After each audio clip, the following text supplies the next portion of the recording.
नमस्कार, लाख टके की बात में आप सभी का बहुत स्वागत है। आपके साथ मैं हूं नलिनी पांडे और मैं हूं आपके साथ अनुपम। लाख टके की बात में आपको दिखाएंगे वक्फ में संशोधन, नहीं चलेगी मनमानी, क्योंकि आज लोकसभा में वक्फ कानून में संशोधन के लिए बिल पेश कर दिया गया है। इसके साथ ही बात करेंगे वक्फ के कतरे पर किस्से, वोट बैंक का डर, जिसमें आपको दिखाएंगे कैसे वक्फ की जमीन पर मजहबी दंगल शुरू हो चुका है। और वहीं पर बात करेंगे अखिलेश यादव के यंग फॉर्मूले की। आखिर समाजवादी पार्टी ने उपचुनाव के लिए अब कौन सी रणनीति तैयार की है, वो भी समझाएंगे। इसके साथ ही आपको दिखाएंगे नहीं आया मेडल, क्यों सियासी दंगल, क्योंकि विनेश फोगाट वाले मुद्दे में विपक्ष अब साजिश वाला एंगल ढूंढ रहा है। और आखिर में दिखाएंगे ओलंपिक में चक दे इंडिया।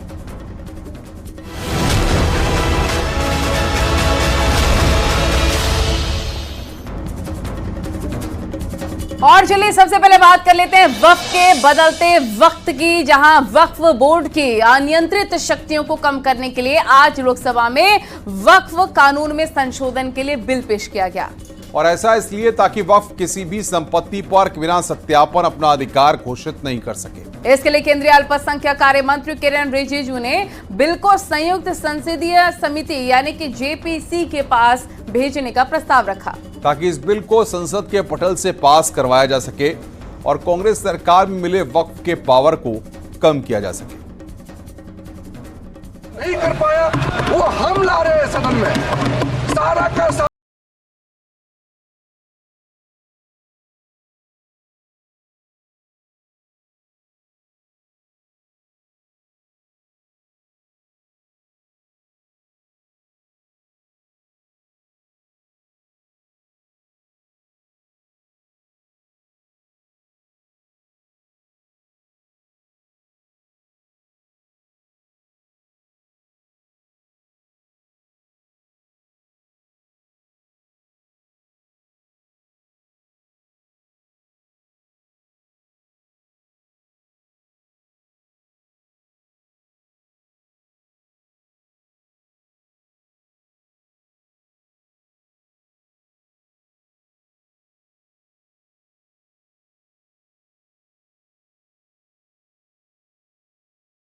पूरा वक्फ बोर्ड को कब्जा करके रखा हुआ है और आम मुसलमान लोगों को जो न्याय इंसाफ नहीं मिला उसको सही करने के लिए ये बिल लाया गया है। इतिहास में दर्ज होगा कि ये बिल को कौन कौन समर्थन किया है और किसने विरोध किया है, ये इतिहास में। मोदी सरकार ने साफ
जो हैरेसमेंट है उसका समाधान, ये वक्फ के जो सुधार के लिए बिल आ रहा है, मैं मानता हूं कि ये वक्त की भी जरूरत है, वक्त की भी जरूरत है। और इसीलिए मैंने कहा कि जो समाज का हित है उसका संरक्षण होना चाहिए और जो हैरेसमेंट है उसका समाधान होने की आवश्यकता है। इस पर जो है वो डिबेट हो, डिस्कशन हो, डिसीजन हो, चाहे वो पार्लियामेंट में हो, चाहे पार्लियामेंट्री कमेटीज में हो, लेकिन मैं मानता हूं कि ये वक्त के लिए भी बेहतर होगा और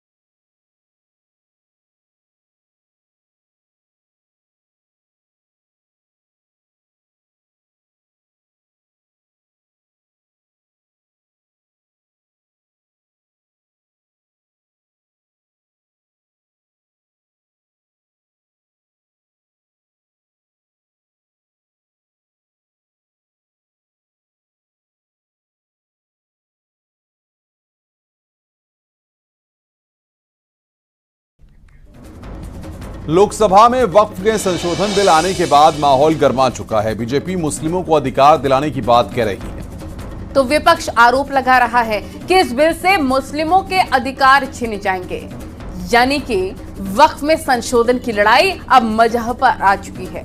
विपक्ष के इस विरोध के मायने भी निकाले जा रहे हैं और दावा किया जा रहा है कि ये बिल का विरोध नहीं बल्कि मुस्लिम वोट बैंक को अपने पाले में लाने की कोशिश है। यानी कि वक्फ की जमीन पर अब मजहबी दंगल शुरू हो चुका है। इसी पर आपको दिखाते हैं रिपोर्ट।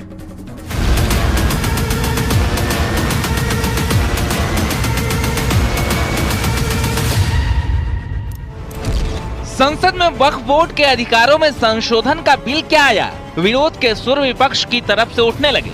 चाहे कांग्रेस हो या समाजवादी पार्टी, आरजेडी हो या टीएमसी, सबने अपना विरोध दर्ज करवाया, सिर्फ इसलिए क्योंकि ये बिल वक्फ बोर्ड की असीमित शक्तियों पर कैंची चलाने के लिए लाया गया है।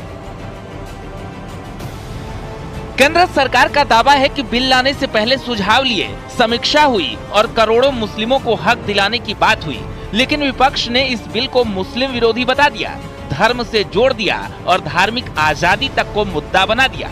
यहाँ तक कि बिल के विरोध में अखिलेश यादव संसद के अंदर ही आक्रामक अंदाज में आ गए और वक्फ बोर्ड में संशोधन के बिल को संविधान के खिलाफ बता दिया। अध्यक्ष महोदय, सच्चाई ये है कि भाजपा अपने हताश, निराश, आप तो उस कानून चंद कट्टर समर्थकों के तुष्टीकरण के लिए ये बिल लाने का काम कर रही है। अखिलेश जी, अध्यक्ष महोदय, आज तो हमारे आपके अधिकार कट रहे हैं। मैं याद कीजिए अध्यक्ष महोदय, मैंने आपसे कहा था कि आप लोकतंत्र के न्यायाधीश हैं और मैंने अध्यक्ष महोदय सुना है इस लॉबी में कि कुछ अधिकार आपके भी छीने जा रहे हैं, उसके लिए हम लोगों को लड़ना पड़ेगा आपके लिए। अध्यक्ष के अधिकार अखिलेश जी सिर्फ विपक्ष के नहीं है, पूरे सदन के हैं। इस तरह की गोलमोल बात आप नहीं कर सकते हो। आप नहीं हो अध्यक्ष के अधिकार के संरक्षक। एक मिनट।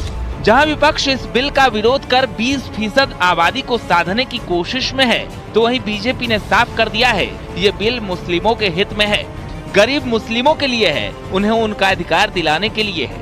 यानी एक तरफ संसद में वक्फ बोर्ड में संशोधन वाले बिल पर जुबानी बहस हो रही थी, इसी बीच मायावती ने भी इसमें धार्मिक एंगल ढूंढ निकाला। उन्होंने सोशल मीडिया पर लिखा, केंद्र और यूपी सरकार की मस्जिद, मदरसा, वक्फ के मामलों में जबरदस्ती की दखलंदाजी और मंदिर, मठ जैसे धार्मिक मामलों में अति दिलचस्पी लेना संविधान और उसकी धर्मनिरपेक्षता के सिद्धांत के विपरीत है। ऐसी संकीर्ण और स्वार्थ की राजनीति क्या जरूरी है? सरकार राष्ट्र धर्म निभाए। बात संविधान के रास्ते राष्ट्र धर्म तक पहुंच चुकी है और दिल्ली से लखनऊ तक इसका विरोध हो रहा है, सिर्फ इसलिए क्योंकि बात अल्पसंख्यक वोट बैंक की है।